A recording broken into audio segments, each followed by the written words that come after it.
அனைத்து உரிமைக்குரல் நண்பர்களுக்கும் வணக்கம். தற்போது பரபரப்பாக நடந்துட்டு இருக்கக்கூடிய இந்த தேர்தல் வேலையில பார்த்தீங்கன்னா, நேற்றைய தினம் மணி அவர்கள் பேசிய ஒரு வீடியோ இணையத்தில் கலக்கிட்டு இருக்கு அப்படின்னு தான் சொல்லி ஆகணும். அவர் என்ன பேசியிருந்தாரு அப்படின்றத அந்த வீடியோல முழுமையா பார்க்க போறோம். வாங்க பார்க்கலாம்.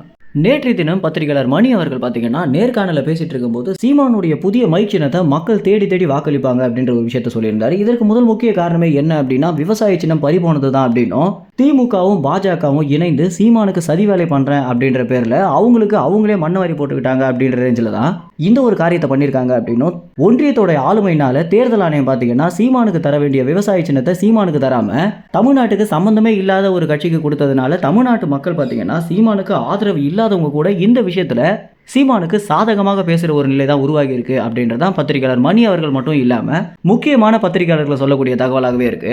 சாதாரணமாக அவருக்கு விவசாய சின்னம் கொடுத்திருந்தாலே இந்த அளவுக்கு ஒரு விளம்பரம் கிடைச்சிருக்காது அப்படின்னும், தேர்தல் வேலையில் இந்த மாதிரி அவருடைய சின்னத்தை தராம அவர் அலக்கழிச்சது மக்கள் மத்தியில் சீமானுக்கு ஏன் இவ்வளோ நெருக்கடி தராங்க அப்படின்னு சிந்திக்க வச்சிருக்கு அப்படின்றதா மணி அவர்கள் சொல்லக்கூடிய விஷயமாக இருக்கு. படங்களில் வர மாதிரி வில்லன்கள் ஹீரோக்கு எந்த மாதிரியான தொல்லைகளை கொடுப்பாங்களோ அவை அத்தனையுமே பார்த்தீங்கன்னா சீமானுக்கு இந்த திமுகவும் பாஜகவும் மாறி மாறி கொடுத்துட்டு வந்துட்டு இருக்கிறதுனால தான் சீமான் இந்த அளவுக்கு ஒரு பெரிய வளர்ச்சியை அடைஞ்சிருக்காரு அப்படின்னும். ஏன்னா ஆரம்பத்தில் இவங்க ரொம்ப எளிதில் விட்ட ஒரு காரணம் தான் சீமான் தமிழ்நாட்டில் 3வது பெரிய கட்சியாக வந்திருக்காரு.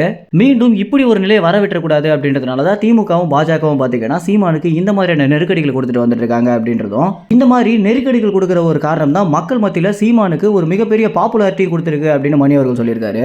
நேர்காணலுடைய முடிவில் மணி என்ன சொல்லியிருக்காரு அப்படின்னா, இந்த முறை எப்போதும் இல்லாத அளவுக்கு சீமானுடைய புதிய சின்னமான மைக் சின்னத்தை தேடி தேடி மக்கள் ஓட்டு போட போறாங்க அப்படின்னும், அது மட்டும் இல்லாமல் இதுதான் அவருடைய சின்னம் அப்படின்னு தெரியாதவங்க கூட நாம் தமிழ் கட்சியுடைய சின்னம் எது அப்படின்னு கேட்டு ஓட்டு போடுற நிலை இந்த ஒரு தேர்தலில் உருவாக போகுது அப்படின்னு பத்திரிகையாளர் மணி, ரவீந்திரன் துரைசாமி, பாண்டே இவங்க அத்தனை பேருமே பார்த்தீங்கன்னா நேற்று தினம் கொடுத்திருக்கக்கூடிய நேர்காணலில் பகிர்ந்திருக்காங்க.